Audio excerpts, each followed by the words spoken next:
guys, I'm Dr. Phoenix, and today we've got a question on deck that I'm going to be answering from one of my subbies. But before I get to today's question, a quick announcement for those of you who signed up to receive my Skip Yourself Fit Jump Rope ebook guide. The email went out Monday at 8 p.m. Eastern Standard Time. So if you're waiting around for your ebook, check your inbox or your spam folder. You've got a healthy goodie waiting for you, and I hope you guys enjoy the ebook thoroughly. And for those of you who didn't get the announcement to get the ebook and you want it, just click that link above or down in the description box, and bam, you will get an ebook sent right to your inbox. All right, so now let's jump into today's question at hand, and let's throw it up on the screen. Ta-da! For one of my subbies, how many days a week should you work out? So this is an excellent question, which is why I picked it.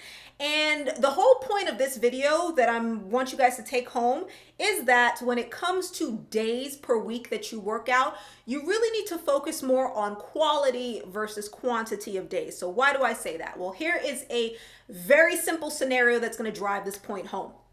Let's say we have two women, so Lady A and Lady B. Both go to the gym for an hour when they do go, except Lady A goes 5 days a week, Lady B goes 3 days a week. But when we look at Lady A's gym time, when we get really critical and kind of hone in, what we notice is that in those 5 days that she's going to the gym, the first 45 minutes, she's just kind of lollygagging around, talking to people, chilling out, sitting on the weight machines, texting people, and then spending actually 15 minutes working out. So in her case, as you can see, this isn't really good time spent in the gym. She's not really getting a workout. Versus Lady B, who only goes 3 days a week, but when she goes to the gym, she is putting in work and she's hitting it hard. In that case, as you can see, Lady B, 3 days a week for an hour, she's really trumping Lady A, okay? So that's where I say quality is going to outdo quantity when it comes to days. And then truth of the matter is, depending on what your end goals are, the amount of days that you should go to the gym per week is going to vastly differ. So if you're someone who's training for a marathon versus someone who's trying to build muscle versus somebody who's trying to just lose weight versus somebody who is just trying to maintain an overall level of fitness and stay in shape, your training protocols are going to be totally different, the frequency that you're going to hit the gym. So that's why I say don't get too stuck on the number of days that you go per week. Now, that being said, for some of you who absolutely you're like, no, I need a set number of days that I'm supposed to go to the gym. Okay, so here's the thing. If you look at many different organizations, the rate is usually 3 to 5 days a week.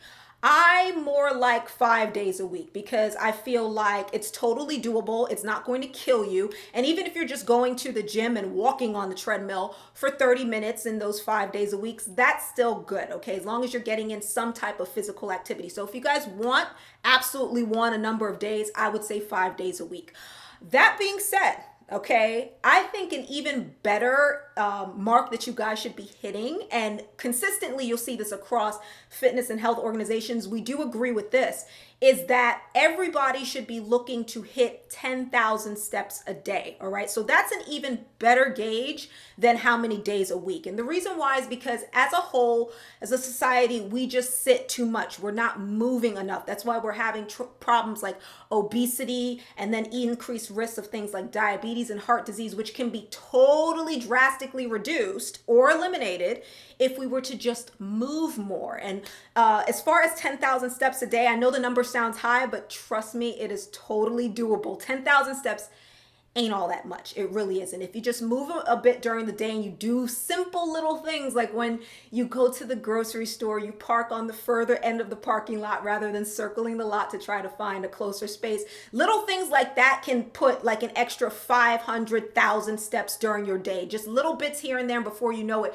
you're going to be blowing way past 10,000 steps. I can easily get past 10,000 steps without technically working out in a day, and I know you guys can do it too. You just got to put your mind to it. As far as how to track your 10,000 steps, there are tons of fitness trackers. I'm a big fan of fitness trackers myself, especially if you're just starting out. If you're a newbie, I think it's important for you guys to get a gauge of how active you are, so you can get something as simple as a free app that there are tons of them available on your iPhone or Android that will track your steps. You just got to keep it on you, and it'll keep a step, keep count of your steps. Or you can get one, with tons of bells and whistles. There are more expensive fitness trackers on the market that can, even calculate the quality of your sleep. I mean, there's really so many different types of trackers out there. So if you want to go cheap or free, there are options that are really good. Or if you want to go with the bells and whistles and pay a little bit more, then it's totally up to you. But bottom line, folks, okay, don't just get gung-ho on how many days a week.